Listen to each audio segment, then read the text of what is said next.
Hi, how you do? Welcome. Hi, how you do? Welcome to my gym. Kurš man šeit traucē? Vai tas bija tu? Nē? Nu labi, bet es redzu tevi šeit pirmo reizi. Varbūt iepazīsimies.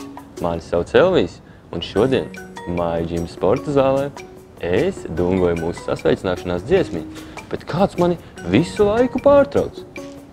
Kurš tas varētu būt? Varbūt tas bija tu astoņkāji. Bet nē taču, astoņkājs dzīvo klusu zelmē. Kurš gan tas varēja būt? Paskatīsimies apkārt.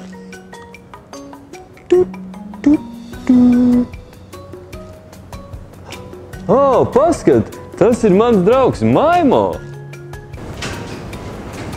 Sveiks, Maimo! Prieks tevi redzēt! Ko tu šeit dari? Un kas tev ir šajā burciņā iekšā? Wow, tā ir vardīte? Jā? Tu atradi vardītei jaunas mājas? Interesanti. Un kas ir šis ēdiens blakus vardītei? Viens no taviem mīļākajiem, jā? Banāns. Un tu padalījies ar vardītēm? Tu nu gan esi mīļš, Maimo. Bet vai tu zināji, ka vardītes nedzīvo burkās? Un viņas neēd banānus? Jā, tik tiešām. Varbūt gribi dzirdēt stāstu par to, kas viņām patiesi garšo. Jā? Un arī kur viņas dzīvo? Nu tad aiziet! Maimo, nosēdināsim vardītes šeit uz celma.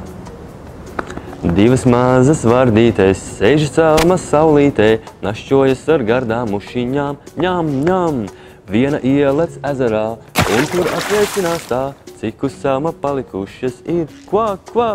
Viena maza vardīte sēž celma saulītē, našķojas ar gardām mušiņām, ņam, ņam. Viņa ielec ezerā, un tur atvēcinās tā, cik uz celma palikušas ir, kvā, kvā. Nu, paskat, Maimo, cik lieliskas vardītes, vai ne? Bet tu jau redzēji, ka viņām ir savādāks mājas kā tev, un arī tas, kas viņām garšo, ir nedaudz savādāks. Tāpēc es gribu, lai tu atceries, ka mums var būt dažādas mājas un dažādi mīļākie ēdieni, bet mēs tik un tā varam būt labi draugi. Piemēram, tev es zinu, kad garšo banāni, bet man garšo saldējums. Bet mēs tik un tā esam labākie draugi.